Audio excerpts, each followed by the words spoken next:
محترم کله چې یو لور د خپل مور نه جدا کیږي او هغه د خپل خاوند کرزي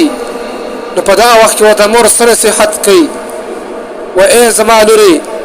که د مور او پلار په وجه یو جنۍ د واده نه مستغنه کېدلی شوې نو هغه به نن ته وې لیکن ای لورې موږ د سړو دپاره پیدا شوي یو لکه څنګه چې هغوی زموږ دپاره پیدا شوي دي د خپل خاوند سره په صبر او شکر سره زندگی تیره کا هر وخت د هغه په اطاعت او فرمانبردارۍ کې تیروه ځکه په صبر او شکر سره زړه ته راحت او سکون میلاویږي او په اطاعت سره الله جل شانه راضي کیږي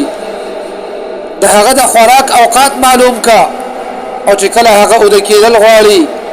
نو بیا مکمل خاموشي اختیار کا ځکه چې لږه غصه پیدا کوي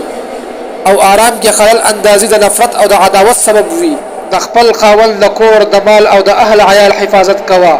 ځکه د هغه د مال په حفاظت کې ستا د عزت راز دی او د اهل او عیال په حفاظت سره به د کور زندگی ختیریږي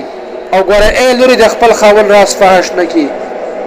د خپل خاوند نافرماني ونه کړي که چېرته دا د خپل خاوند راز فحش کو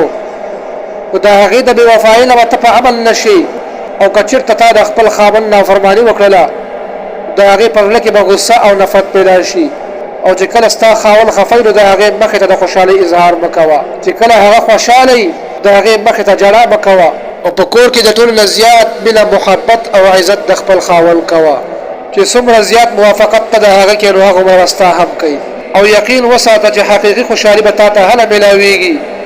کله چې ته خپله مرضي د خپل خاوند په مرضۍ باندې قربان کړي او د هغې خواهش په خپل خواهش باندې مقدم کړي اگر چې په هغې کې ستا خیر نه وي بیا به هم د خپل خاوند اطاعت او فرمانبرداري کې عزتمند دا یو څو نصیحتونه چې مور خپلې لور ته کړي وو نو چې کله محترم زموږ او ستاسو عزت د بل چا عزت جوړېږي د بل د کور زیب او زینت جوړېږي نو میاندو له پکار دی چې د هغې نه مخکې خپلې لور ته نصیحت وکړي او هغې له ښه تعلیم ورکړي چې د واده نه وروسته هم بیا د خپل خاوند اطاعت کوي او د هغه سره ښه اخلاق چلوي